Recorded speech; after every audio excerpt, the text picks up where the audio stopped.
Zap Crypto. Tous les jours, toute l'actu crypto au même endroit. Et pour me soutenir, abonne-toi et active la cloche pour ne pas manquer le prochain Zap Crypto.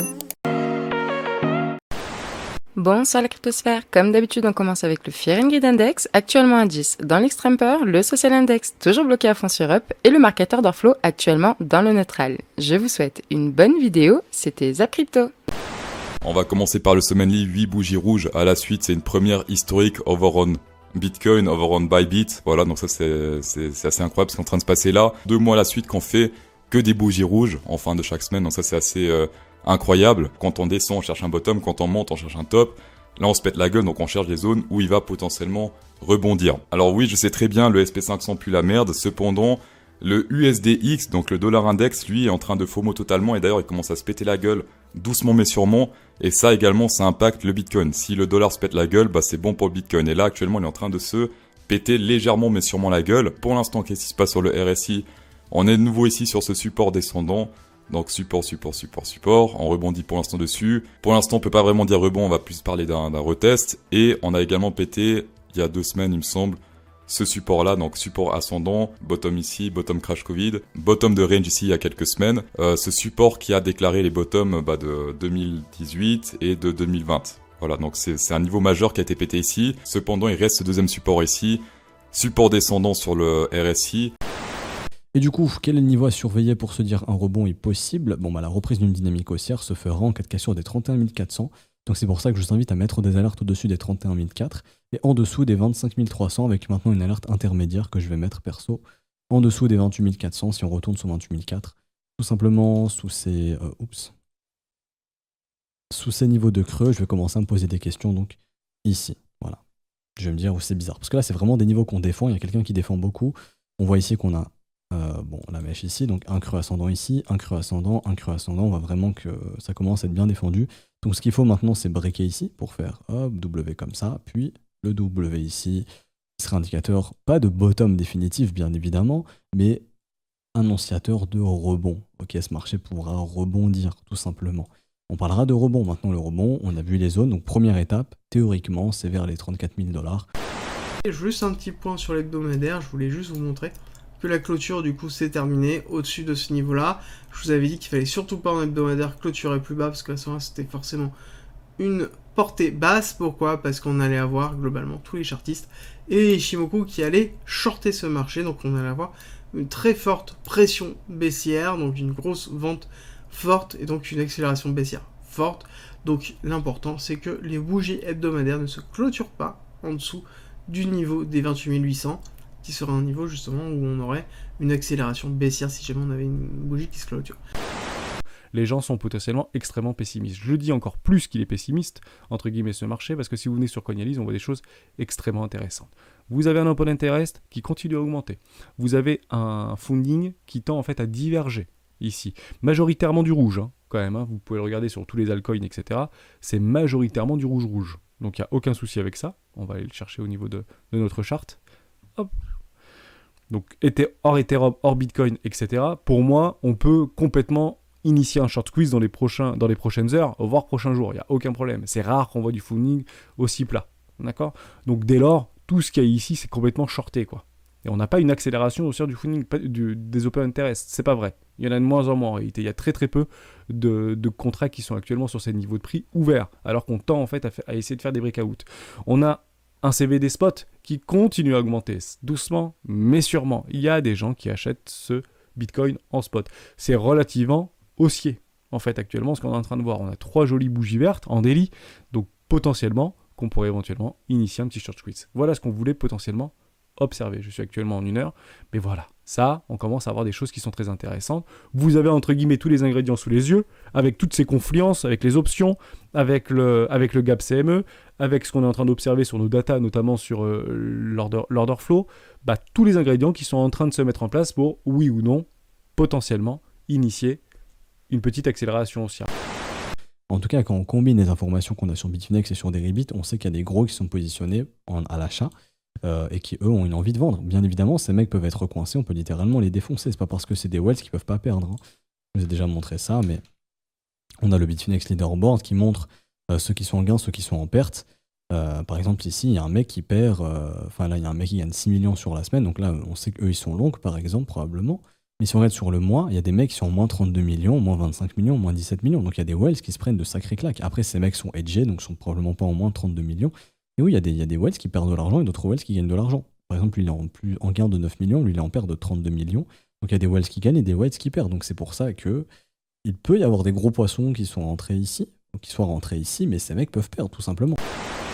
On constate quoi sur le graphique du Bitcoin comme ceci? On constate un sommet, un retracement, un deuxième sommet, un troisième sommet. Le plus important, c'est ça.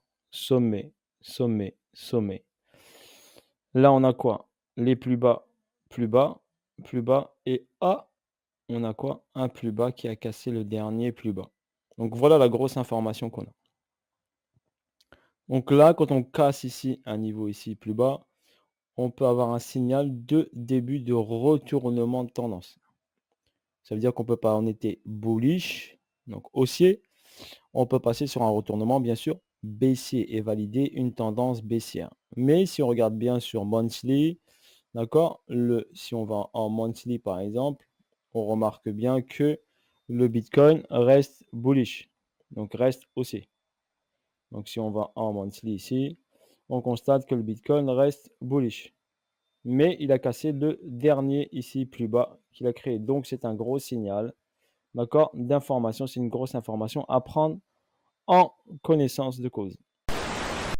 Ensuite, de la part de Plancé, très intéressant, là, on a un indicateur plutôt cool, le Confluence Floor Model, qui nous montre en fait que le price actuel, donc le prix actuel est à 29 200$ et le Floor Model est à 27 000$. Ouais, on le voit juste là. Et ce qui est intéressant avec ce Floor Model, c'est que vous voyez qu'à chaque fois en 2018, quand on est venu tester, hop, on a trouvé un point de support dessus et dès qu'on est venu tester, hop, on a rebondi. Pareil ici pour le Corona, vous voyez, on est pile venu tester et on a rebondi. C'est quand même incroyable. Et là, du coup, on est de retour dessus. On l'a pas encore testé, mais on en est vraiment pas très loin. On a fait une mèche, du coup, mais on n'a pas fait de clôture daily, weekly au niveau du ruban qui est juste là. Enfin, au niveau de l'indicateur. Du coup, on pourrait aller chercher éventuellement durant les prochaines semaines. Et du coup, c'est vers les 27 000$. Ensuite, au niveau mensuel, le RSI, je l'avais déjà passé, mais là, il est très clair aussi au niveau de ce graphique. Rappelez-vous, le RSI mensuel, à chaque fois qu'il revient dans la zone des environ 40, 42, c'est à peu près ça. Et ben, vous voyez là, hop. Point bas de marché 2015, point bas de marché 2018, même pour le Corona on s'est arrêté un peu avant et actuellement on est à peu près au même point que le Corona, donc à voir au niveau du mois de mai où on va clôturer, parce que là je vous rappelle le RSI en mensuel il dépend des clôtures mensuelles qu'on va faire par rapport au cours du Bitcoin.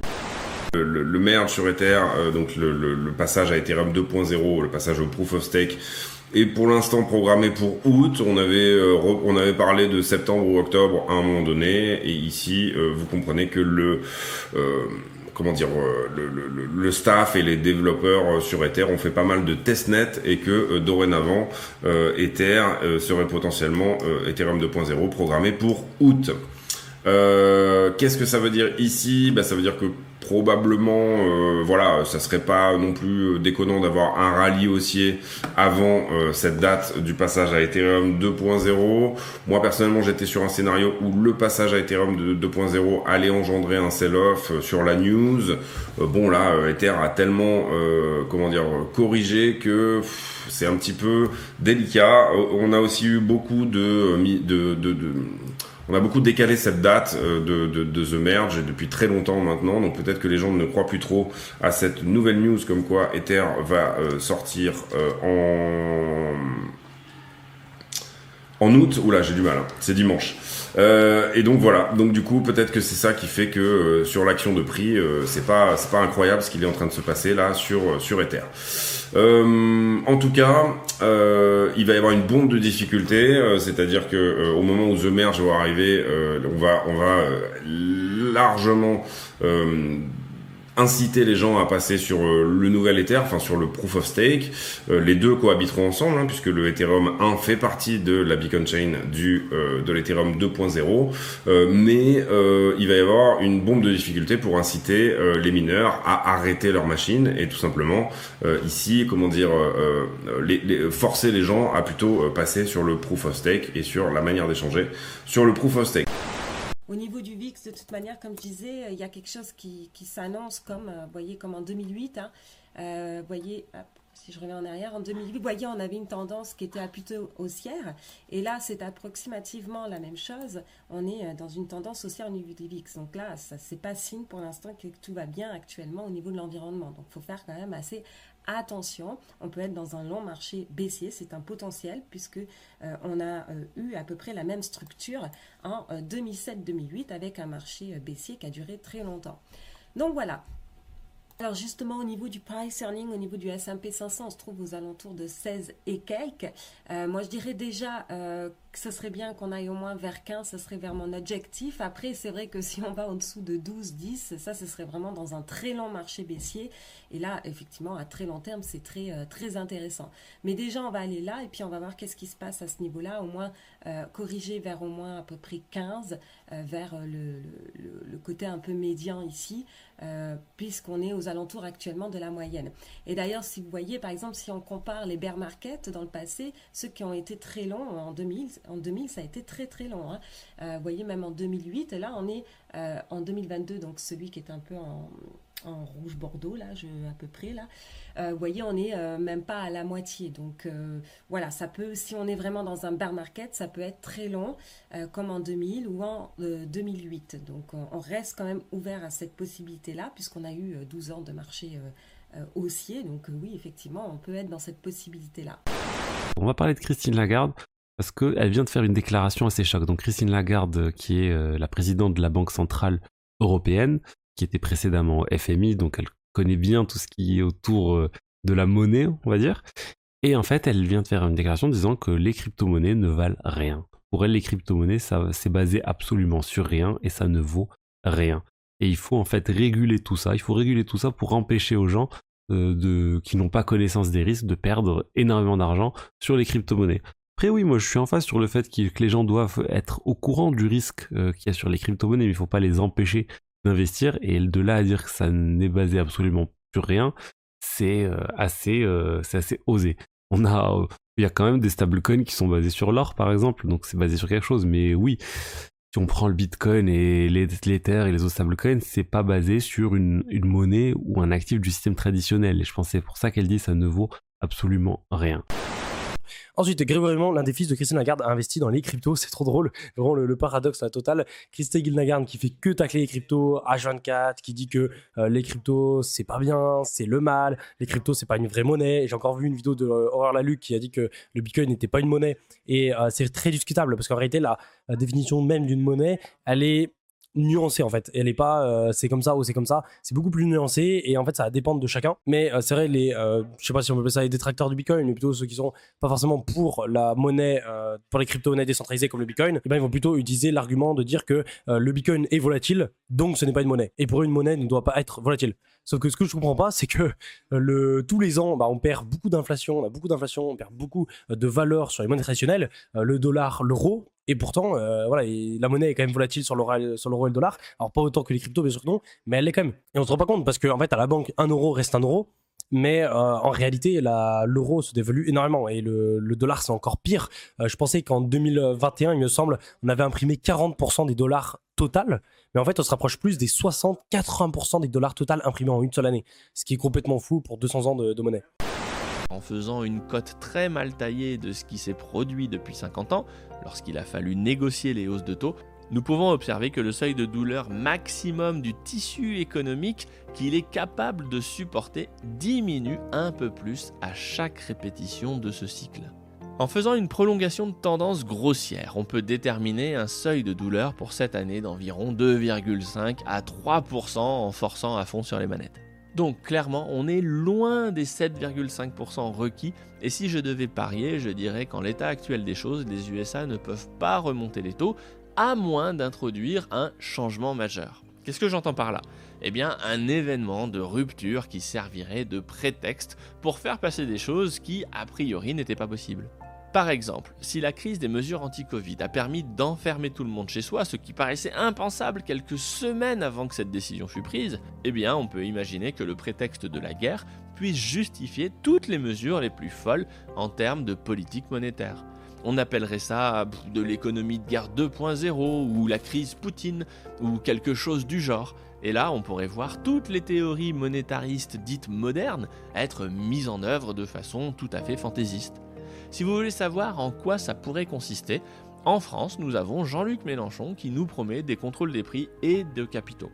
c'est assez peu original et très peu enthousiasmant. Mais c'est ainsi que finissent les économies en crise, quels que soient les termes et les modalités choisis. Nous allons donc vivre une période pleine de changements et je ne peux que vous inciter à cultiver la diversité de votre patrimoine, de travailler sur vos compétences pour être une personne réellement utile à la société, pour vous garantir une place sociale.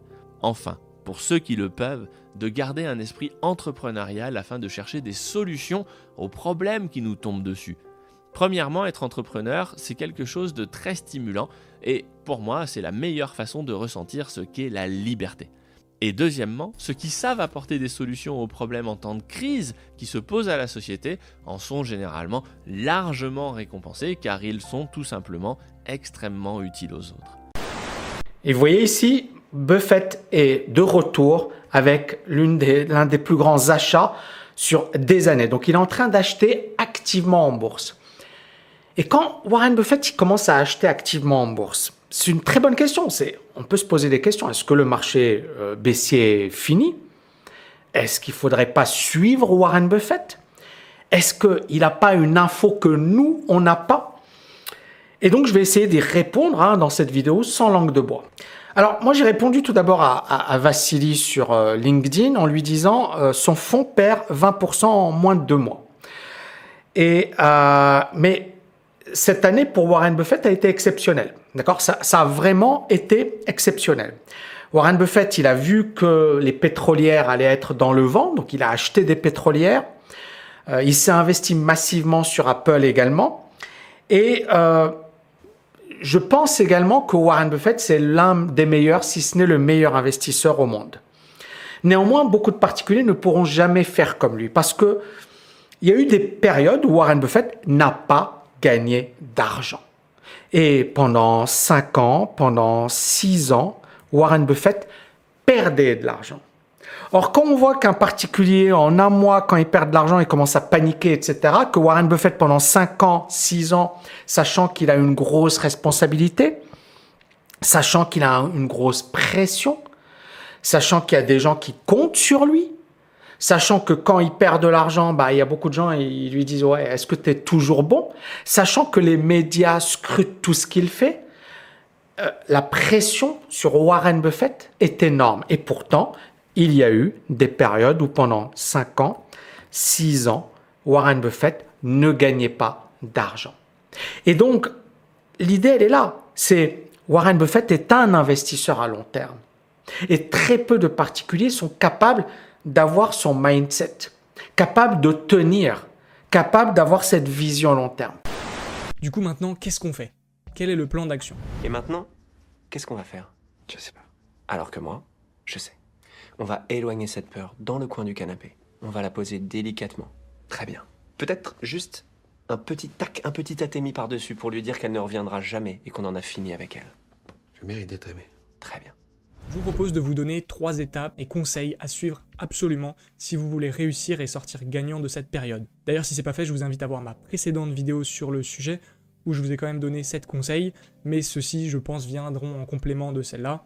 Donc je vous invite à bien les écouter, mais à voir l'autre vidéo avant. Et donc le premier conseil, c'est d'être patient.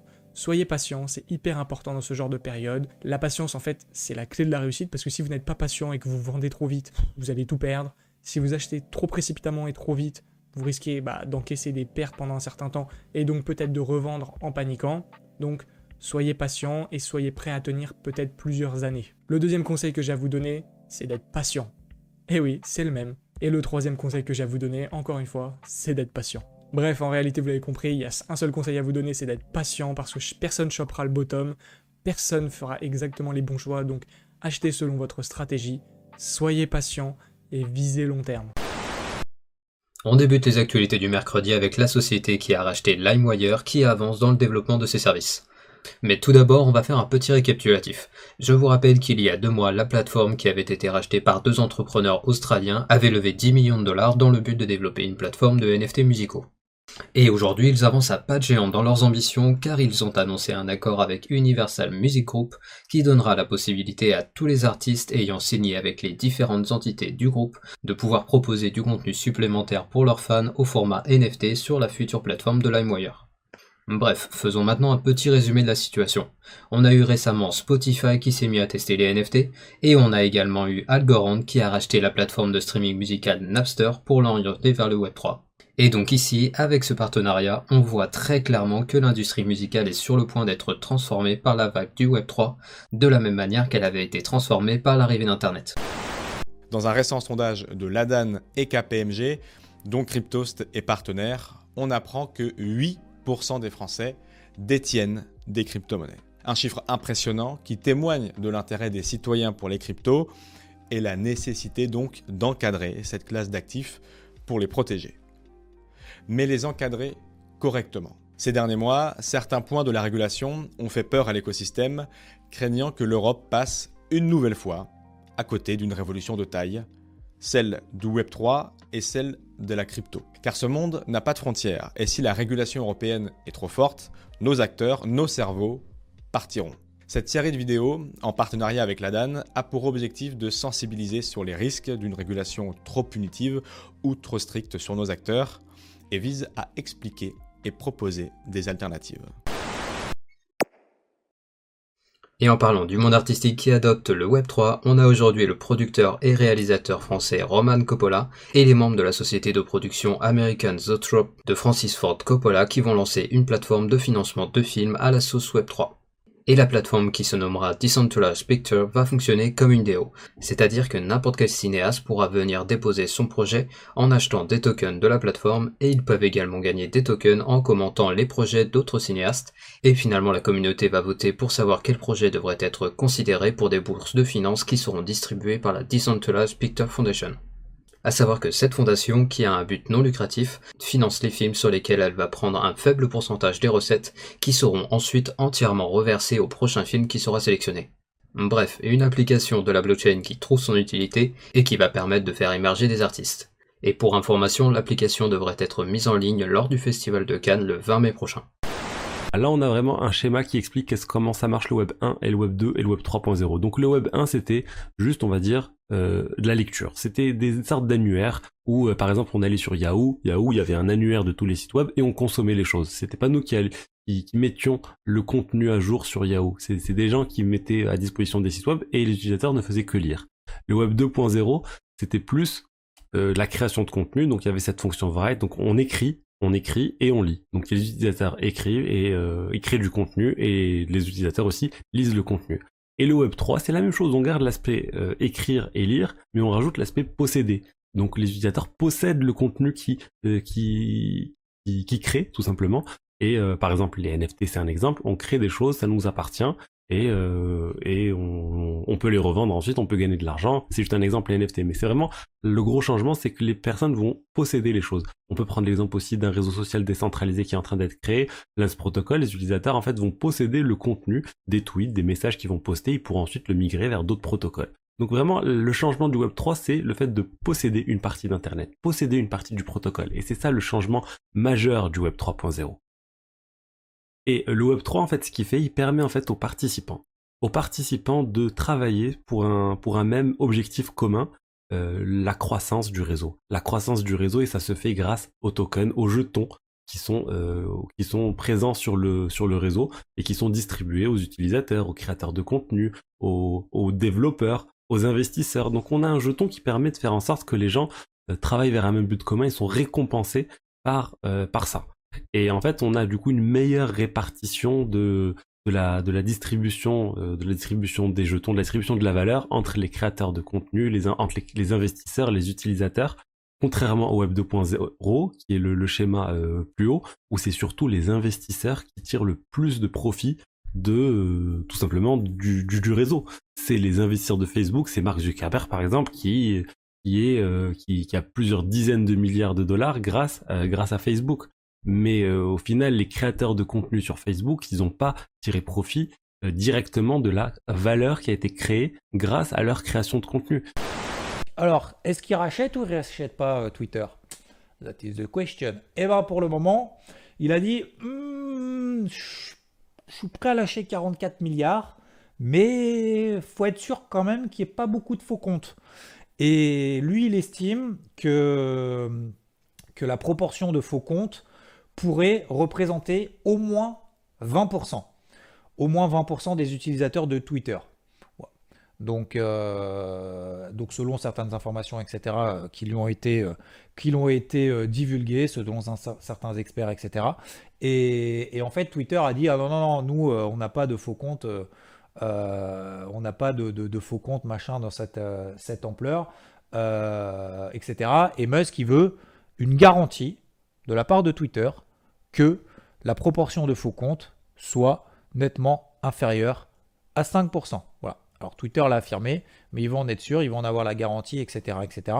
Et tant qu'il n'a pas la garantie, pour le moment, il n'est pas prêt à lâcher 44 milliards. Alors, la réglementation, tout d'abord, c'est essentiel. Il faut réguler, ça donne de la confiance, ça structure les acteurs et ça permet de protéger les investisseurs. Ça, on est totalement aligné. Le problème, c'est que le curseur est très difficile à positionner. On est dans un sujet innovant et trop régulé, c'est encore plus dangereux que pas régulé. Alors, ça peut impacter à différents niveaux. On n'est pas contre le fait qu'il y ait une régulation qui se mette en place et d'ailleurs elle doit avoir lieu non pas seulement en Europe mais à l'échelle mondiale.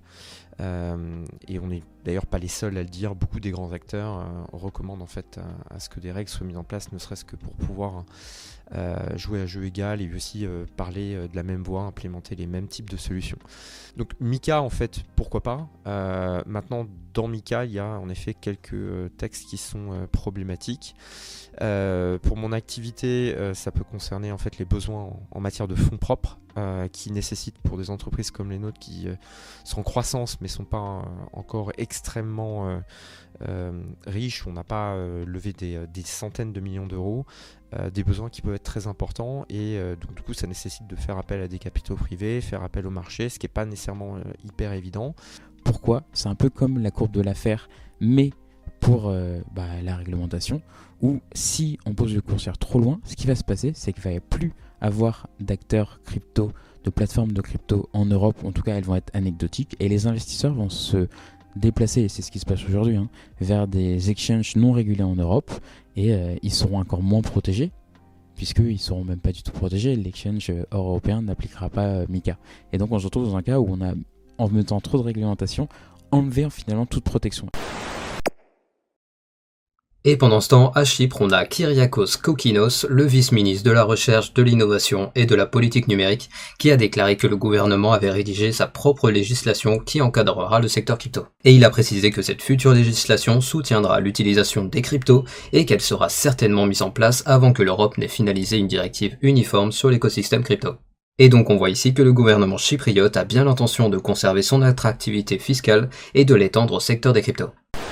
Un point très appréciable, très important. Il y a des grosses intégrations à venir. Benjamin Minkou a dit qu'il était en pourparlers avec plusieurs gouvernements dans le monde et dans un endroit précis et que bientôt ils sont très excités sur le fait de pouvoir en parler. Dans son trade, Dr Elrond a mis des drapeaux du Panama. Je vous en parle depuis un moment. Effectivement, il pourrait y avoir des choses de ce côté-là. D'ailleurs, je vous en avais aussi parlé dans une vidéo là, il y a pas longtemps. Quand Sever avait fait un tweet sur le fait que le GLD pouvait être maintenant adopté aussi par des gouvernements et des États, au niveau national, international, en fait pour les gouvernements, pour établir des normes les plus élevées en matière de conformité et de prévention des fraudes. Sous le tweet de Sever, j'avais mis un gif avec le drapeau du Panama, il m'avait répondu avec un gif clin d'œil, du coup, je vous avais dit, ça n'a rien d'officiel. Est-ce que des annonces vont être faites vis-à-vis du Panama ? On le saura bientôt. Et quand Benjamin Minkou a parlé de ça pendant le town hall, il a dit aussi qu'ils étaient en discussion avec le gouvernement au niveau local. Du coup, peut-être aussi le gouvernement roumain. En tout cas, ils sont en discussion avec plusieurs gouvernements. C'est une très bonne nouvelle. On verra ce que ça donnera exactement. Mais a priori, c'est plutôt pas mal ça. On va pas trop s'exciter. Les partisans, les pros, les ayatollahs de la proof of work disent voyez, donc du coup la poste ça peut pas marcher parce que le jour où la société géniale ou JP Morgan veut la poste d'Ethereum, il suffit d'allonger le chéquier quoi. Et là je me dis faudrait que j'en parle à quelqu'un qui maîtrise bien le sujet de la poste. En quoi la poste est qu'est-ce qui empêche ce genre de mécanisme et est-ce qu'on peut en parler simplement pour expliquer justement cette complexité et cette la valeur en fait de la poste. Comment tu défends la poste? En fait, il y a une notion de théorie des c'est la game, c'est la théorie des jeux. Dans le sens où, pourquoi est-ce que tu attaquerais un réseau capitalisé à 80, 200, 500 milliards tu l'attaquerais en achetant la majorité de la supply, admettons 51%. Pourquoi est-ce que tu ferais ça dans un premier temps? Et ben pour biaiser les transactions à ma faveur de temps en temps. Voilà. Je m'offre un hedge, quoi. Mais ou pour censurer des transactions qui m'arrangent pas. Quelle valeur tu vas en extraire? Parce qu'en fait, si le réseau est capitalisé à plusieurs milliards, sache que en accumulant en fait ce jeton, déjà on va voir que tu l'accumules si tu décides d'opter sur une stratégie d'accumulation qui s'étend sur plusieurs mois. On peut pas différer avec plein de wallets dans tous les sens, etc. On peut pas. Si, on doit pouvoir être transparent là-dessus. Ça peut se faire. Tu peux faire du wallet splitting, etc. Mais c'est une attaque qui va te coûter extrêmement cher. Est-ce que tu as envie de dépenser des milliards de dollars pour faire cette attaque-là et potentiellement compromettre la valeur des jetons de ce réseau? Même pas. Enfin, il peut même faire un fork, on n'en sait rien. Est-ce que tu as envie de faire ça? Sur les 8 dernières années de POS qu'on a eu, est-ce qu'on a vu ce genre d'attaque? Oui, on a vu ça avec, sur des systèmes proof of work comme Vertcoin avec NiceHash plusieurs fois sur Ethereum classique. Mais est-ce qu'on a vu ça sur la POS? Pas vraiment. Et pourquoi alors? Et parce qu'il n'y a aucune incentive à faire cette attaque-là. Sachant qu'en plus, quand on attaque un réseau qui voilà, valoriser plusieurs milliards, acheter la moitié, ça implique de faire monter en fait le prix. Tu vas avoir un impact. Donc ça va pas te coûter plusieurs milliards, ça peut te coûter encore plus. Donc tu vas inflate la value du truc sans potentiellement avoir de potentiel de sortie pour vendre tes jetons. Il faut être absolument débile pour faire ça. Du moins, je peux me tromper, mais c'est pour ça qu'on n'a pas vu ce genre de phénomène se produire sur des blockchains qui ont atteint une taille critique, du moins qui pèsent plusieurs milliards ou plusieurs centaines de millions. Même si la market cap est une notion un peu absurde, enfin voilà, hein, c'est un chiffre un peu... On ne voit pas ça se produire parce qu'il n'y a aucun intérêt à faire ce genre d'attaque. Ça coûte extrêmement cher. Vraiment, il faut accumuler le jeton. 51%, c'est difficile. Hein. Alors, ce zap t'a plu? Dis-moi en commentaire quelle est l'actu qui t'a le plus intéressé. Et si tu as manqué les actus d'hier, retrouve juste ici le Zap Crypto de la veille.